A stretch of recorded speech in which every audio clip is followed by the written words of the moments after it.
Corona virus, जो कि आज पूरी दुनिया के लिए चिंता का सबसे बड़ा सबब चल रहा है। इस वायरस ने पिछले 2 सालों में पूरी दुनिया को अपनी चपेट में ले रखा है। करोड़ों लोग अभी तक इसका शिकार हो चुके हैं और लाखों लोग इसकी वजह से अपनी जान गंवा चुके हैं और फिलहाल भी गंवाते जा रहे हैं। मानव इतिहास की ये अभी तक की सबसे बड़ी तबाही बनकर उभरा है और ऐसा लगता है कि जैसे अभी भी ये थमने के हालात में नहीं है। आए रोज आपको पूरे विश्व से कोरोना के लाखों आंकड़े देखने को मिलते रहते हैं। तो इन्हीं आंकड़ों पर आज एक बहुत ही चौंकाने वाला खुलासा हुआ है। जैसा कि आप जानते हैं कि इस वायरस की उत्पत्ति 2019 में चाइना के वुहान शहर में हुई थी। शुरुआती दौर से ही चीन इस वायरस से जुड़ी बेहद ही बुनियादी जानकारी छुपाने को लेकर पूरी दुनिया के संदेह के दायरे में रहता आया है। तो एक बार फिर से चाइना पूरी दुनिया की नजरों पर चढ़ रहा है और वो इसलिए क्योंकि ताजा रिपोर्ट्स और विश्लेषणों के अनुसार एक बार फिर ये दावा निकलकर सामने आ रहा है कि चाइना अभी भी कोरोना से जुड़े आंकड़े और सच पूरी दुनिया से छुपा रहा है। रिपोर्ट्स क्या दावा करते हैं? स्टीव्स इंस्टीट्यूट ऑफ टेक्नोलॉजी में क्वांटिटेटिव फाइनेंस प्रोग्राम के निर्देशक जॉर्ज कैलहोन ने आरोप लगाया है कि चीनी शासक ने अपनी छवि को बचाने के लिए कम मौतों का डेटा जारी किया है। द इकोनॉमिक्स के मॉडल का अध्ययन करने वाले विशेषज्ञ ने द एपोच टाइम्स को दावा किया है कि चाइना के आधिकारिक आंकड़े सांख्यिकीय रूप से असंभव हैं। अप्रैल 2020 के बाद ज्यादा मौतें वुहान में हुई थी, जबकि बीजिंग में अधिकारियों ने आधिकारिक तौर पर सिर्फ 2 मौतें दर्ज की। ये आशंका भी जताई जा रही है कि दुनिया का सबसे सख्त लॉकडाउन होने के बावजूद चाइना में संक्रमण से मरने वालों का असली आंकड़ा 17 लाख के आसपास हो सकता है, जो कि चीनी अधिकारियों की ओर से रिपोर्ट की गई है 4636 मौतों के ठीक विपरीत है। एक विश्लेषण ने तो ये भी दावा किया है कि चाइना में कोरोना वायरस से मरने वालों की संख्या जारी आंकड़ों की तुलना में 17,000% अधिक हो सकती है। शक की सुई कैसे घूमी चाइना के ऊपर?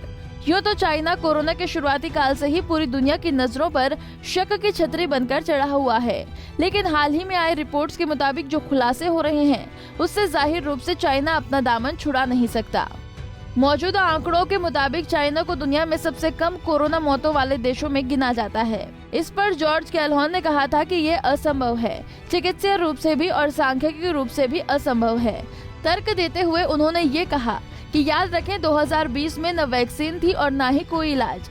इसका मतलब है कि आपके पास एक असुरक्षित आबादी है जिसने शून्य कोविड मौतों की सूचना दी है, जबकि तब दासियों हजार मामले सामने आ रहे थे। हालांकि कोरोना वायरस के प्रकोप को रोकने के लिए चाइना जीरो कोविड पॉलिसी पर जोर दे रहा है, लेकिन आंकड़ों के अनुसार उस अवधि में मेनलैंड चाइना को कोविड के 22,000 से अधिक मामले सामने आए थे। द इकोनॉमिक्स के मॉडल के आधार पर कैलहोन ने दावा किया है कि चाइना की आधिकारिक मृत्यु पर वास्तविक दर से लगभग 17,000% कम है। सभी हदें पार करने को तैयार चीनी सरकार। चीनी सरकार की ओर से दावा किया जा रहा है कि शियान में कोरोना का प्रकोप 5 जनवरी के बाद से अब काबू में है। हालांकि सरकार की ओर से नियमों को और ज्यादा कड़ा कर दिया है और लोग अभी भी अपने घरों से बाहर नहीं निकल पा रहे हैं। चीजों को देखकर ऐसा लगता है कि चीनी सरकार सभी हदें पार करने के लिए तैयार है, फिर चाहे लोगों के घरों में कैद करना हो या फिर स्टील के बक्से में। बीते 9 जनवरी को द एपोच टाइम्स से बात करते हुए शियान के याटा जिले के एक निवासी ने कहा था कि मैं कभी कोरोना पॉजिटिव हुई ही नहीं, तो मेरा दरवाजा क्यों सील किया गया है। काई जियांग ने कहा कि हमारे आवासीय परिसर को 21 दिनों के लिए बंद कर दिया गया है। लॉकडाउन की शुरुआत में मैंने खुद को सांत्वना दी, लेकिन कुछ दिनों बाद मैं निराश हो गई और आज सुबह मैं पागल हो गई। चीन के शून्य कोविड रणनीति के कारण पूरे देश में करीब 2 करोड़ लोग अपने अपने घरों में कैद हैं।